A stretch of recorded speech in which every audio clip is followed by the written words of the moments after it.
I was just trying to buy groceries like any other Saturday afternoon when the security guard started following me through every single aisle, watching my every move like I was some kind of criminal. What he didn't know was that my father's face was hanging on the wall in the store manager's office, and I was about to remind him exactly who I was. Which country are you listening from? Tell us in the comments below. My name is Sarah, and I've lived in Chicago my entire 26 years of life. Growing up as a black woman in America, I learned early that you have to work twice as hard to get half the recognition. But I was blessed with parents who taught me to hold my head high and never let anyone dim my light. My childhood was filled with lessons about dignity, resilience, and the importance of education. My mother, Dr. Angela Patterson, was a pediatrician who worked at the local children's hospital, often putting in 12-hour days to serve families in underserved communities. She would come home exhausted but always made time to help me with my homework and listen to my dreams about becoming a computer programmer. "Baby girl," she would say, brushing my hair while I sat cross-legged on her bed, "the world is going to try to tell you that you don't belong in certain spaces. But remember that your intelligence, your kindness, and your determination are your superpowers. No one can take those away from you." My father, Marcus Patterson, started as a line cook in a small restaurant on the South Side when I was just a baby. I have vivid memories of him coming home late at night, his chef's whites stained with sauces and his hands smelling like garlic and herbs. He would sit at our kitchen table, sketching out new recipes in a worn notebook, dreaming of the day he could open his own restaurant. "Sarah," he would tell me as I helped him test new dishes, "cooking is about more than just food. It's about bringing people together, creating community, and showing love through service." Those early years shaped who I became. I watched my parents work tirelessly, not just for themselves but for our entire community. My mother provided healthcare to children whose families couldn't afford private practice fees. My father eventually opened his first restaurant and made it a point to hire from the neighborhood, giving opportunities to young people who needed a chance. They taught me that success wasn't just about personal achievement, it was about lifting others up as you climbed. I excelled in school, particularly in mathematics and science. While other kids were playing video games, I was teaching myself basic programming languages on our old desktop computer. My high school math teacher, Mrs. Rodriguez, recognized my potential and encouraged me to apply for scholarships to study computer science. "You have a gift, Sarah," she would say after staying late to help me with advanced calculus problems. "But more than that, you have the work ethic to turn that gift into something meaningful." College was a transformative experience. I attended Northwestern University on a full academic scholarship, one of only a handful of black women in my computer science program. The imposter syndrome hit hard during those first few months. I remember sitting in my dorm room after a particularly challenging programming assignment, tears streaming down my face, wondering if I really belonged there. But I called my mother that night and her words gave me strength. "Baby, you're not there by accident. You earned your place and you deserve to be there just as much as anyone else." I threw myself into my studies, joining coding clubs, participating in hackathons, and building relationships with professors who became mentors. I also started a tutoring program for underrepresented students in STEM fields, remembering how important it had been to have Mrs. Rodriguez believe in me. By my senior year, I was leading a team that developed an app to help low-income families find affordable healthcare resources, a project inspired by watching my mother's work in the community. After graduation, I landed a position at TechForward, a growing startup focused on developing educational software. I started as a junior developer, but my passion for the work and my ability to understand user needs from diverse communities quickly set me apart. Within 3 years, I was promoted to lead a team of 5 developers, working on projects that made learning more accessible for students from all backgrounds. My personal life was fulfilling too. I had built a close group of friends through work and volunteer activities, people who shared my values and supported my dreams. We would gather for dinner parties where we discuss everything from the latest tech innovations to social justice issues to our favorite travel destinations. These friendships were precious to me because they were based on mutual respect and genuine connection, a refreshing contrast to some of the superficial networking I encountered in professional settings. I also met David, a teacher at an inner-city high school who shared my passion for using technology to create educational opportunities. Our relationship was still new. We'd been dating for about 8 months. But I was starting to imagine a future together. He understood the challenges I faced as a black woman in tech because he saw similar struggles with his students every day. "You inspire me," he told me one evening as we walked along Lake Michigan. "The way you refuse to let anyone make you feel small, the way you use your success to create opportunities for others, that's the kind of person I want to be." On weekends, I volunteered at the community center where I grew up, teaching coding to kids who looked like me. Seeing their eyes light up when they successfully wrote their first program reminded me why I had chosen this career path.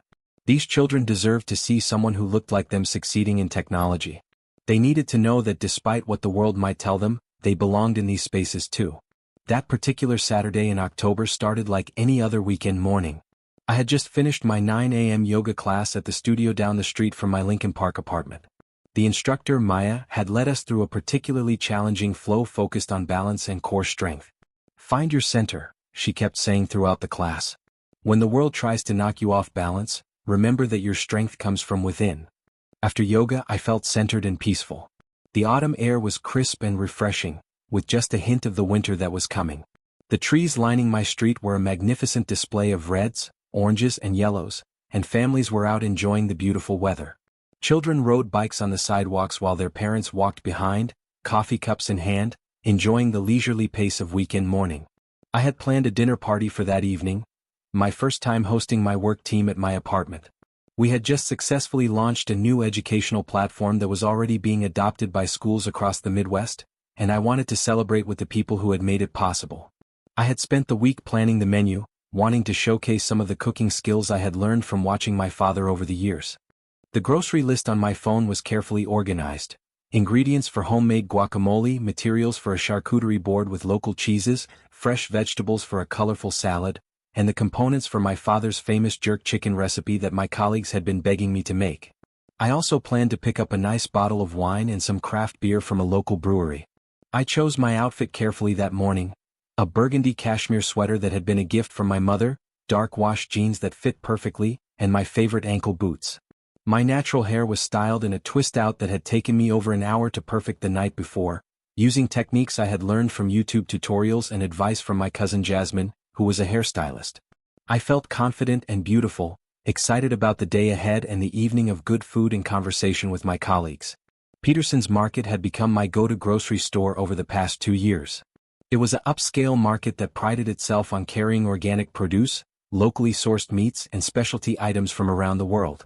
The prices were higher than the chain stores, but the quality was excellent, and I had grown to appreciate the care they put into their product selection. The staff had always been professional and friendly, and I genuinely enjoyed shopping there. As I walked the 6 blocks from my apartment to the store, I felt grateful for the life I had built. I was successful in my career, surrounded by good friends, living in a neighborhood I loved, and making a positive impact through my volunteer work. I had worked hard to get where I was, but I also recognized the privileges that had made my journey possible: supportive parents, good schools, mentors who believed in me, and opportunities that weren't available to everyone. The store was busy but not overcrowded when I arrived around 11 a.m. The Saturday morning crowd was a mix of young professionals like myself, families doing their weekly shopping, and elderly customers who seemed to enjoy taking their time to examine every item carefully. I grabbed a cart from the entrance and made my way to the produce section, pulling up my carefully organized shopping list on my phone. I started with the avocados, gently pressing each one to find the perfect ripeness for guacamole that evening. My father had taught me this skill when I was young.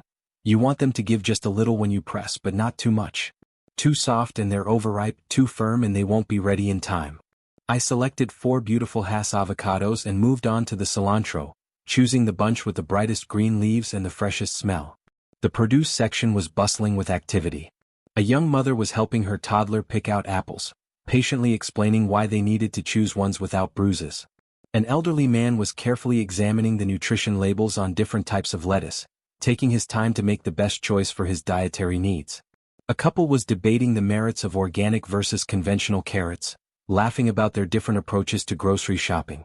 I felt at home in this environment. The diversity of the shoppers, the quality of the produce, and the general atmosphere of people taking care to select good ingredients for their families, it all aligned with my values and my lifestyle. I remember thinking about how lucky I was to live in a city like Chicago, where I could find community and belonging in spaces like this. I moved through the produce section methodically, selecting Roma tomatoes for the salad, red onions for both the guacamole and the jerk chicken marinade, and fresh limes that would be essential for my father's recipe. I picked up some fresh jalapenos, testing their firmness and looking for ones with smooth, unblemished skin. Each selection was made with care, knowing that my colleagues were expecting a memorable meal. As I filled my cart with colorful vegetables, I thought about the conversations we would have that evening. My team was incredibly diverse. We had developers from India, Nigeria, Mexico, and various parts of the United States. Our different perspectives and experiences made our work stronger, and our dinner conversations were always rich with insights about technology, culture, and the challenges of creating inclusive software solutions. That's when I first noticed him. The security guard, a middle-aged white man with graying hair and a permanent scowl, was positioned near the organic bananas, but his eyes weren't on the fruit. They were on me. At first, I thought it was just a coincidence. Security guards are supposed to observe customers, right? But as I moved from the produce section to the dairy aisle, I noticed he moved too. When I stopped to compare prices on different brands of yogurt, he found a reason to be adjusting something on a nearby shelf. When I reached for a container of Greek yogurt, he stepped closer, pretending to organize the organic milk display. My stomach started to tighten, but I told myself I was being paranoid. Maybe he was just doing his job. Maybe I was imagining the connection between his movements and mine. But deep down, I knew what was happening. I'd experienced it before, that feeling of being watched, judged, and presumed guilty before you've done anything wrong. I tried to continue my shopping normally, moving to the cheese section to select items for the charcuterie board. I picked up a wedge of aged cheddar from a local dairy, some creamy brie that would pair well with the crackers I planned to buy, and a small portion of goat cheese rolled in herbs. But every time I turned around, there he was. When I bent down to read the label on a specialty cheese from Wisconsin, I could feel his eyes on me. When I reached up to grab some crackers from a high shelf, he stepped closer, now not even pretending to be doing anything else. The feeling was unmistakable and deeply unsettling. I had experienced racial profiling before, the extra attention from store security, the way some people clutched their purses tighter when I entered an elevator, the assumption that I didn't belong in certain spaces. But it never got easier. Each time it happened, it felt like a punch to the gut, a reminder that no matter how successful I became, no matter how carefully I dressed or how politely I behaved, some people would always see my skin color first and make assumptions about who I was. I moved to the wine section, hoping to lose him in the maze of bottles and maybe convince myself that I was imagining things. I spent several minutes reading labels and comparing prices, trying to select a bottle that would complement the meal I was preparing. I settled on a Spanish Tempranillo that had gotten good reviews and would pair well with the jerk chicken. But when I turned to head toward the meat section, there he was again, now making no effort to disguise his surveillance. He was standing at the end of the wine aisle, arms crossed, watching me with an expression that made it clear he suspected me of something. Other customers moved freely through the store, chatting on their phones, letting their children run ahead to pick out cereal, taking their time to read ingredients. But I felt like I was under a microscope, every movement scrutinized and suspect. A group of college students passed by, laughing loudly as they debated which type of pizza to buy for their party that night. They were clearly underage, and I watched as one of them picked up a bottle of wine, examined it, and put it back down. The security guard didn't even glance in their direction. A teenager near the bakery was filming what was obviously a TikTok video with his friends, recording themselves dancing with baguettes. Still no reaction from the guard. But somehow my shopping was suspicious. The breaking point came when I reached for my phone to check my shopping list. I had saved it in my Notes app, and as I pulled the device out of my purse, the security guard immediately stepped forward, closing the distance between us in 3 quick strides. "Excuse me, miss," he said, his voice carrying that particular tone that somehow manages to be both polite and accusatory at the same time. "Is everything all right here?" I looked up, genuinely confused by the question. "I'm sorry? I saw you handling your phone. Just want to make sure you're not taking pictures of our price tags or anything like that." My heart began to race. Taking pictures of price tags? What kind of nonsense was that? I looked around and saw a woman just 3 feet away from me taking a selfie with a display of pumpkins, clearly planning to post it on social media. A teenager near the bakery was filming a TikTok video with his friends, holding up different pastries and making exaggerated faces. A young father was taking pictures of his daughter as she helped him select oranges, capturing what was obviously a sweet family moment. But somehow my phone usage was suspicious. "I'm just checking my shopping list," I said, trying to keep my voice steady and polite despite the anger building in my chest. "Is there a problem with that?" "Well, we've had some issues lately with people trying to, inappropriate behavior. People taking pictures of merchandise, scanning barcodes with those coupon apps, that sort of thing. Just keeping an eye on things." Inappropriate behavior. The words hung in the air between us, heavy with implication. I felt my face flush with a mixture of embarrassment and anger. Other customers were starting to notice our conversation, their curious glances adding to my humiliation. A mother with 2 young children slowed her cart, clearly listening to see what was happening. An elderly couple stopped their browsing to watch the scene unfold. "I'm not sure what you're implying," I said, my professional training kicking in to help me stay calm and articulate. "But I'm just trying to do my grocery shopping. I've been a customer here for over 2 years. "Aha," he said, clearly not convinced by my explanation. "Well, I'll just stay nearby in case you need anything. To help out. Stay nearby." Like I was a child who couldn't be trusted alone in a candy store. Like I was a criminal who needed supervision. I felt tears prick at the corners of my eyes, but I refused to let them fall. Not here. Not in front of him. Not in front of all these strangers who were now watching to see how this drama would play out. "I don't need any help," I said firmly, putting my phone back in my purse and trying to continue with my shopping. "But thank you." I moved toward the meat section, hoping that maybe he would get distracted by something else and leave me alone. But as I examined the different cuts of chicken, looking for the bone-in thighs that work best for jerk chicken, I could feel his presence behind me. When I asked the butcher about the freshness of the seafood display, the security guard stepped closer, as if he thought I might be planning some kind of elaborate seafood heist. The butcher, a friendly middle-aged man with a thick Chicago accent, seemed to notice the tension. "You doing some cooking today?" he asked with a genuine smile, clearly trying to lighten the mood. "I'm hosting a dinner party," I replied, grateful for his normal, human interaction. "Making my father's jerk chicken recipe." "Oh, that sounds delicious. You want me to trim any excess fat off these thighs for you?" "That would be great, thank you," I said, appreciating both his professional service and his casual, friendly demeanor. It was such a stark contrast to the hostile surveillance I was experiencing just a few feet away. As the butcher prepared my order, wrapping the chicken carefully and labeling it with the price, I became increasingly aware of the security guard's continued presence. He wasn't even pretending to do anything else now. He was just standing there, watching me, making it clear to everyone in the vicinity that he considered me a threat worth monitoring. For the next 15 minutes, my shopping trip became a humiliating dance of surveillance. Every aisle I entered, he entered. Every product I examined, he somehow found a reason to reorganize something nearby. I felt like I was in a twisted version of Simon Says, except the game was, "Prove you're not a thief." I watched other customers around me with growing resentment and disbelief. A group of college students was laughing loudly as they debated pizza toppings, occasionally tossing items playfully to each other across the aisle. An elderly man was taking his time to read every ingredient on a bottle of vitamins, even using his phone's flashlight to see the small print better. A mother was letting her toddler help pick out cookies, allowing the child to handle multiple packages before making their selection. None of them had a personal escort. None of them were being treated like potential criminals. The worst part wasn't even the guard's behavior, it was the looks from other shoppers. Some averted their eyes quickly when I caught them staring, clearly uncomfortable with what they were witnessing but unwilling to intervene. Others watched with undisguised curiosity, as if I were some kind of spectacle put on for their entertainment. A few seemed annoyed by the disruption to their peaceful shopping experience, as if I were somehow responsible for creating this scene. I tried to focus on my list, but my hands were shaking slightly as I reached for items.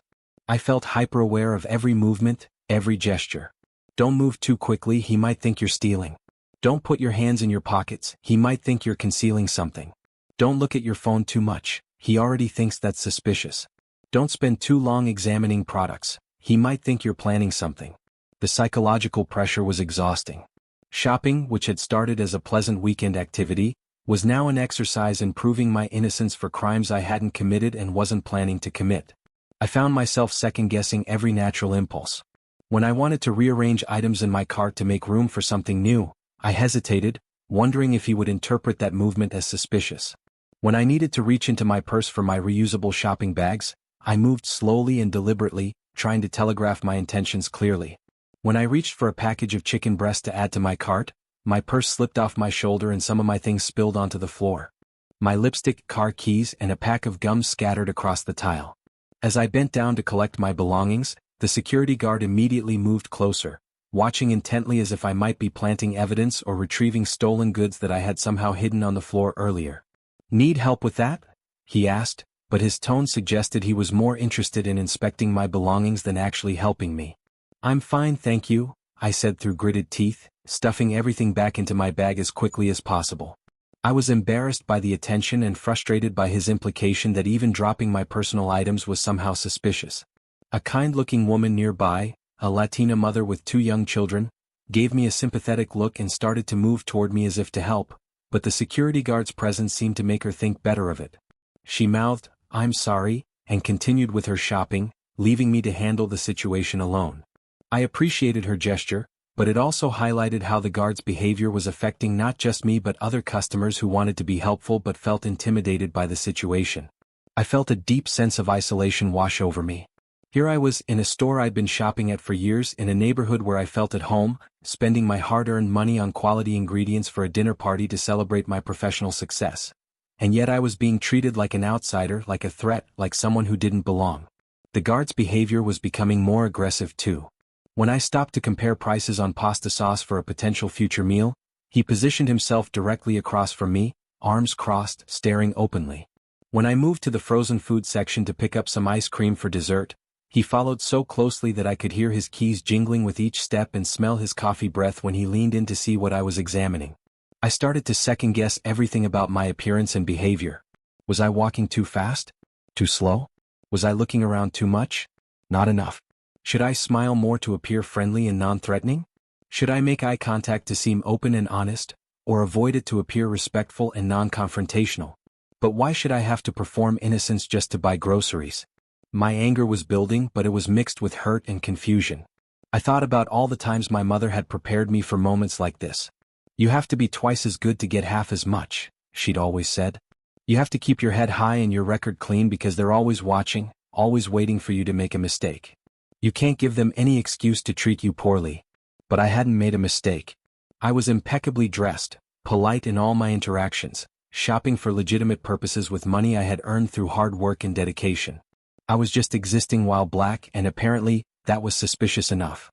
I remembered a conversation I'd had with my father just a few weeks earlier. We had been discussing his business success and the challenges he'd faced as a black entrepreneur in the restaurant industry. "Sarah," he had said, "success doesn't protect you from racism. Sometimes it makes the racism more subtle, more sophisticated, but it doesn't make it disappear. The difference is that success gives you more tools to fight back, more platforms to speak from, and more power to create change." At the time, I had thought I understood what he meant. But standing in that grocery store, being followed and watched like a criminal despite my education, my career success, and my contributions to the community, I was getting a visceral lesson in the limitations of individual achievement in the face of systemic bias. I picked up a few more items from my list. Some spices for the jerk chicken marinade, a loaf of artisanal bread, and some fresh herbs for garnish. With each selection, I felt the weight of the security guard's gaze.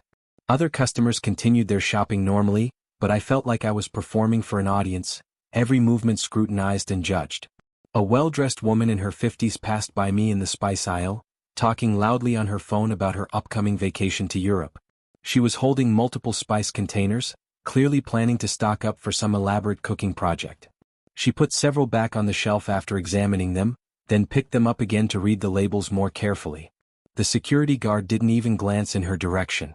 A teenage boy was loading his cart with energy drinks and snack foods, clearly shopping for some kind of party or gathering.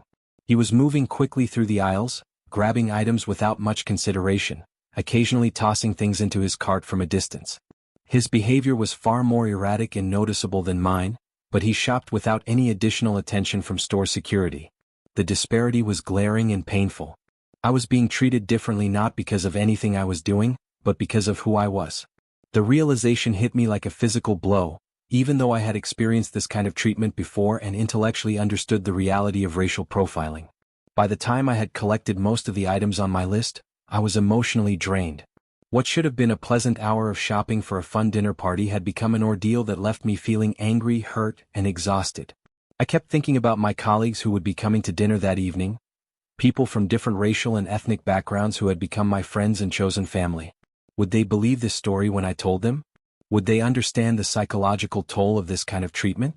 I made my way toward the bakery section to pick up some dessert items, hoping that maybe the security guard would finally get distracted by something else or be called away to deal with an actual problem. But he continued to follow, now making no effort whatsoever to disguise his surveillance. Other customers were starting to notice the unusual situation, and I could hear whispered conversations as people speculated about what was happening. Why is that security guard following that woman? Maybe she did something. She doesn't look like a shoplifter. You never know these days. These fragments of conversation added another layer of humiliation to an already degrading experience. I was now the subject of gossip and speculation from strangers who knew nothing about me except what they could observe from a distance. The assumptions and judgments being made about me based on this encounter could affect how these people viewed other black customers in the future. By the time I reached the checkout line, my nerves were frayed and my patience was completely gone. The security guard positioned himself at the end of my lane, watching as I unloaded my cart onto the conveyor belt. I felt like I was being judged not just on my actions, but on every item I'd selected. Would he question why I was buying organic vegetables? Would he wonder how I could afford the nice bottle of wine in my cart? Would he assume the expensive cuts of meat were beyond my legitimate means? The teenage cashier, a sweet-looking girl with purple-streaked hair and multiple ear piercings named Emma, according to her name tag, seemed to sense the tension immediately. She gave me a warm, genuine smile and started scanning my items with extra care, making small talk about the weather and asking if I'd found everything I needed.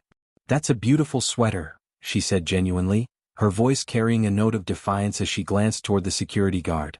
"The color is perfect on you. And this wine looks interesting. I love trying bottles from different regions." "Thank you," I managed, grateful for her kindness in that moment. Her normalcy and warmth stood in stark contrast to the hostile surveillance I'd been enduring.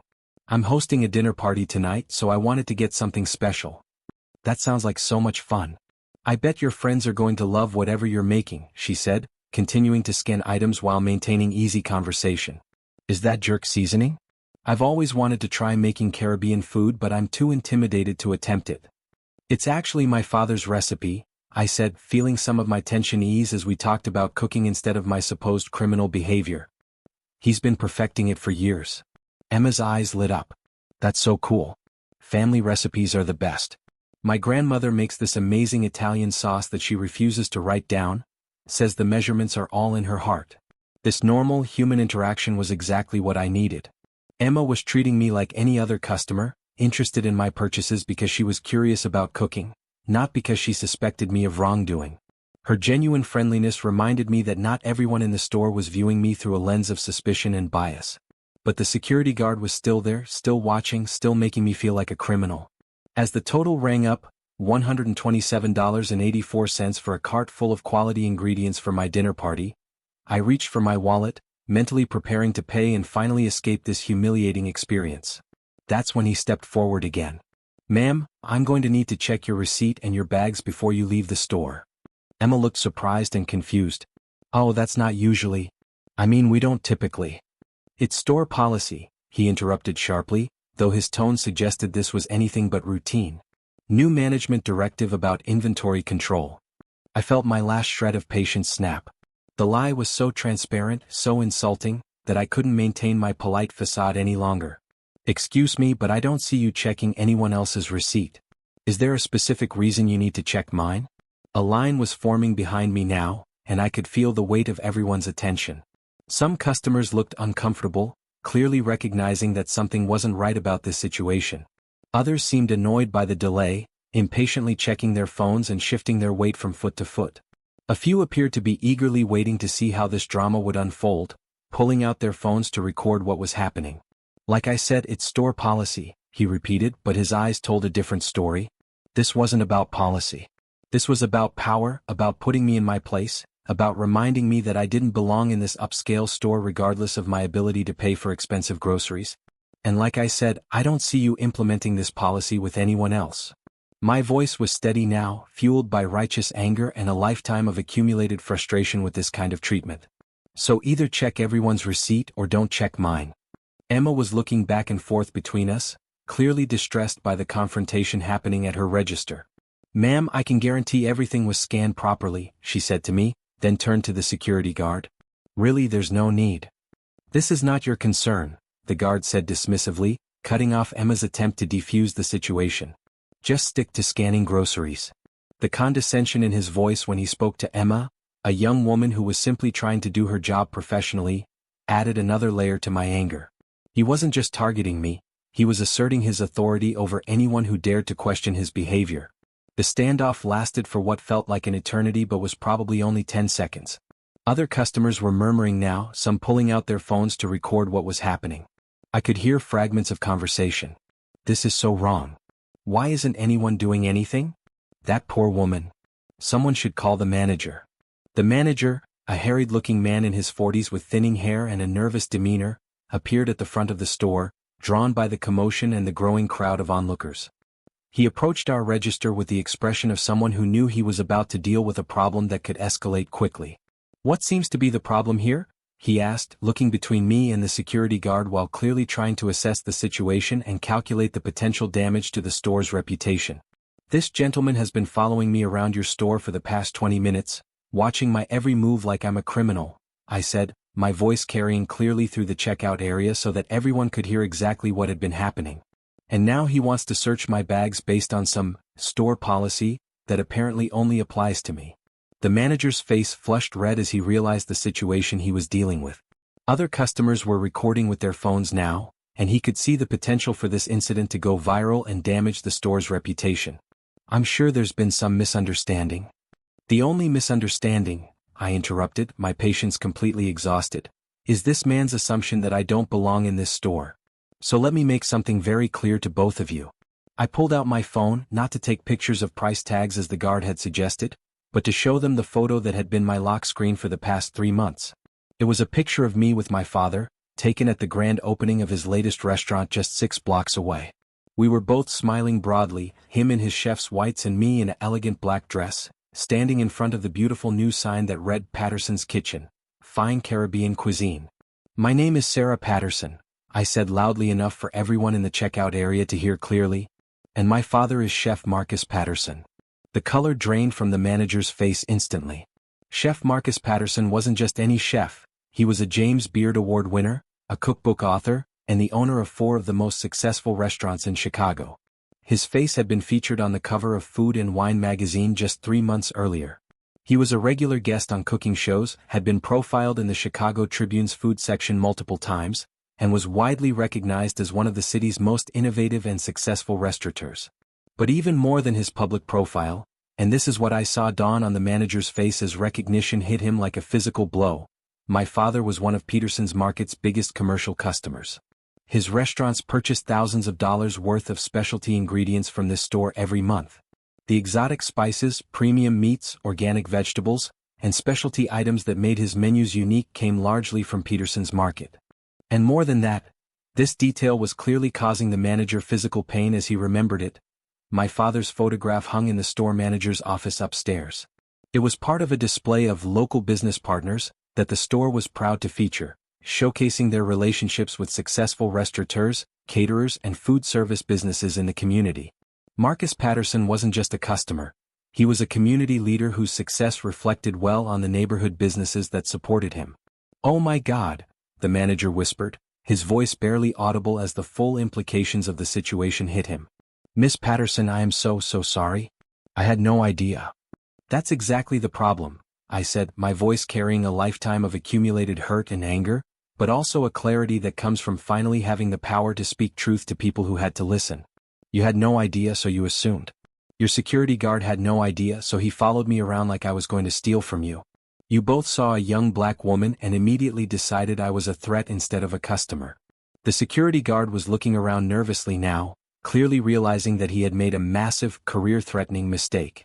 Other customers were recording with their phones, and I could see the wheels turning in the manager's head as he calculated the potential damage to the store's reputation, the loss of my father's significant business, and the possibility of this incident becoming a public relations nightmare. If I had been a white woman with the exact same clothes, the exact same behavior, the exact same shopping cart, the exact same polite demeanor, would your security guard have followed me around the store for 20 minutes? I asked. The question hung in the air, unanswered because we all knew the truth.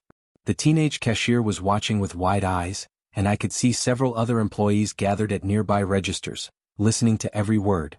This wasn't just about me anymore, it was about every person of color who had ever been made to feel unwelcome in a place where they had every right to be, every customer who had been profiled based on assumptions and stereotypes, every human being who had been denied basic dignity because of how they looked. "Miss Patterson, please, let me make this right," the manager said, his voice full of panic as he began to understand the magnitude of what had happened. Your father is one of our most valued partners, and we would never want to jeopardize that relationship. This is completely unacceptable and I sincerely apologize. This isn't about my father, I cut him off firmly. This is about the fact that I shouldn't need to be Marcus Patterson's daughter to be treated with basic human dignity in your store. Every customer, regardless of their race, their clothes, their age, or who their family is, deserves to shop here without being harassed, followed, and treated like a criminal. The crowd that had gathered was growing larger, and I could see people nodding in agreement with my words. Some were still recording, ensuring that this conversation would be preserved and potentially shared beyond this moment. Others were whispering among themselves, clearly moved by what they were witnessing. The manager's response was swift and decisive, but it felt more like damage control than genuine justice. He immediately fired the security guard on the spot, right there in front of everyone, his voice shaking with either genuine outrage or fear of the consequences he was facing. Your employment is terminated effective immediately, he told the security guard, whose face had gone from defensive to shocked to panicked in the span of 30 seconds. Please remove your uniform, shirt and badge and leave the premises now. The guard protested weakly. I was just doing my job, following protocol. Following protocol? The manager's voice rose. What protocol involves harassing customers for 20 minutes based on their race? What protocol involves lying about store policies to intimidate paying customers? I never said anything about race, the guard replied defensively, but his words rang hollow in the face of what everyone had witnessed. You didn't have to, I said calmly. Your actions spoke louder than any words could. As the former security guard gathered his things and walked toward the exit, escorted by another employee, I could see the mixture of anger and fear in his eyes. He knew he had made a mistake, but he still didn't seem to fully understand the impact of his behavior or the systematic nature of what he had done. Emma, the teenage cashier who had shown me such kindness, looked like she was about to cry. I'm so sorry this happened to you, she said quietly. That was completely wrong and I wish I had said something sooner. You were wonderful, I told her sincerely. You treated me with kindness and respect when I really needed it. That meant more than you know. The manager turned his attention back to me, clearly desperate to contain the situation and minimize the damage. Miss Patterson, your groceries are on the house today, he said, his voice full of forced enthusiasm. And I want to personally apologize and assure you that this will never happen again. We'll be implementing immediate training for all staff on customer service and appropriate behavior. Keep your free groceries, I said firmly, pulling out my credit card. I'm paying for my items because I came here as a customer, not a charity case. I don't want your pity or your guilt money. The manager looked stricken, clearly not expecting me to refuse his offer. But Miss Patterson, please, let me make some gesture. What I want from you, I interrupted, is a promise that you'll train your staff on implicit bias and that you'll create actual policies to prevent this from happening to anyone else. I want you to understand that the reason this is so harmful isn't just because it's embarrassing or hurtful, though it is both of those things. It's because it perpetuates a system where people of color are presumed guilty until proven innocent. It teaches your employees that bias is acceptable. And it tells customers like me that we're not really welcome here, no matter how much money we spend or how long we've been shopping here. As Emma processed my payment, handling my card with extra care, as if it might break, I could see other customers nodding in agreement with my words. The crowd that had gathered was diverse, and I could see recognition in many faces, understanding that this incident represented something larger than just one bad interaction. An elderly black woman approached me after I had finished paying, squeezing my hand gently and speaking in a voice that carried decades of experience with this kind of treatment. Thank you for speaking up, baby, she said, her eyes bright with emotion. You did that for all of us. For everyone who's been made to feel like they don't belong somewhere they have every right to be. A young white mother with 2 small children also came up to me, her face flushed with emotion. I saw what happened and I should have said something, she told me, her voice full of regret. I was uncomfortable but I didn't know what to do. I'm sorry I didn't speak up and I promise I'll do better next time. A middle-aged Latino man who had been in line behind me shook his head in disgust. I've seen this before, he said. My wife, my daughters, they've experienced this. It's 2025, and we're still dealing with this nonsense. But you handled it perfectly. You should be proud. These interactions reminded me that while racism and bias exist, so do allies and opportunities for growth and connection. The incident had been painful and humiliating, but it had also created space for honest conversation and genuine human connection. The local news picked up the story after someone posted a video of the confrontation online. The footage was shaky and didn't capture everything, but it showed enough of the interaction to tell the story clearly. Within 24 hours, the hashtag #ShoppingWhileBlack was trending locally, with hundreds of people sharing their own experiences of retail discrimination throughout Chicago and beyond. The response was overwhelming. People shared stories of being followed in stores, questioned about their ability to pay for items, asked for multiple forms of ID for simple transactions, and made to feel unwelcome in businesses they had been patronizing for years. The common thread was the exhausting experience of having to prove your worthiness to exist in spaces where others were automatically welcomed. Peterson's Market was forced to respond publicly to the growing social media attention. They issued a statement acknowledging that an incident occurred that did not reflect our values, and announced the implementation of mandatory bias training for all employees and the creation of a customer feedback system specifically for reporting discriminatory treatment. My father, when he heard about what happened, had a complex reaction that perfectly captured the contradictions of being successful while Black in America. He was proud of how I handled the situation, impressed by my composure under pressure and my ability to articulate the broader issues at stake. But he was also heartbroken that I had to experience it at all. "You shouldn't have had to invoke my name to be treated with respect," he said when we talked about it that evening, after my dinner party had ended and my colleagues had gone home. "You're a successful, educated, accomplished woman who deserves to be treated with dignity regardless of who your father is." We sat in his restaurant's kitchen after closing time, sharing a bottle of wine and talking about the incident and its aftermath. The kitchen was quiet except for the hum of refrigerators and the occasional car passing by outside. The space felt safe and familiar, a stark contrast to the hostile environment I had experienced earlier that day. "But I'm also glad you had the tools to fight back," he continued. "Your education, your professional success, your confidence, those things gave you the power to speak up and create change. Not everyone has those advantages." He was right. I recognized that my social and economic position had given me a platform that not everyone has. The fact that my father was a prominent businessman meant that the store had to take my complaints seriously in a way they might not have for other customers. This realization came with a sense of responsibility to use my voice not just for myself, but for others who might not have the same resources or platforms. The story spread beyond Chicago, picked up by national news outlets and social media accounts focused on social justice issues. I received messages from people across the country who had experienced similar situations. Many thanked me for standing up and speaking out, saying it gave them courage to address discrimination they had faced. College students wrote to tell me that my story had sparked discussions in their classes about implicit bias and retail discrimination. A group of high school students in Detroit organized a forum about shopping while Black, using my experience as a starting point for broader conversations about race and consumer rights. But perhaps the most meaningful response came from Emma, the teenage cashier who had shown me such kindness during the incident. She reached out through social media to tell me that witnessing the confrontation had opened her eyes to issues she'd never noticed before, despite being part of a generation that she thought was more aware of racial issues. "I always thought I was one of the good ones," she wrote. "I don't use racist language, I have diverse friends, I support Black Lives Matter. But watching what happened to you made me realize that I've been passive when I should have been active. I've seen things that made me uncomfortable but I didn't speak up because I didn't want to cause problems."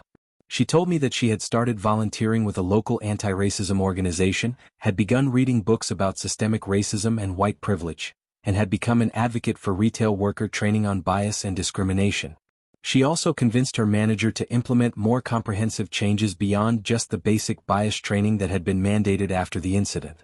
6 months later, I received an invitation to speak at a conference for retail managers about creating inclusive shopping environments. The organizers had learned about my experience and wanted me to share insights about how businesses could better serve diverse customers and train their employees to recognize and address their own biases. The opportunity to turn my painful experience into education and change felt like a form of justice that went beyond individual accountability. I was able to share not just my story, but research about the psychological and economic impacts of retail discrimination, strategies for creating more inclusive business practices, and tools for employees to interrupt bias when they witnessed it. Looking back on that Saturday afternoon, I realized it was a pivotal moment not just for me but for everyone who witnessed it. It reminded me that while we've made progress in our fight for equality, we still have so much work to do. The progress is real. We have laws against discrimination, more diverse representation in media and leadership, and greater awareness of issues like implicit bias.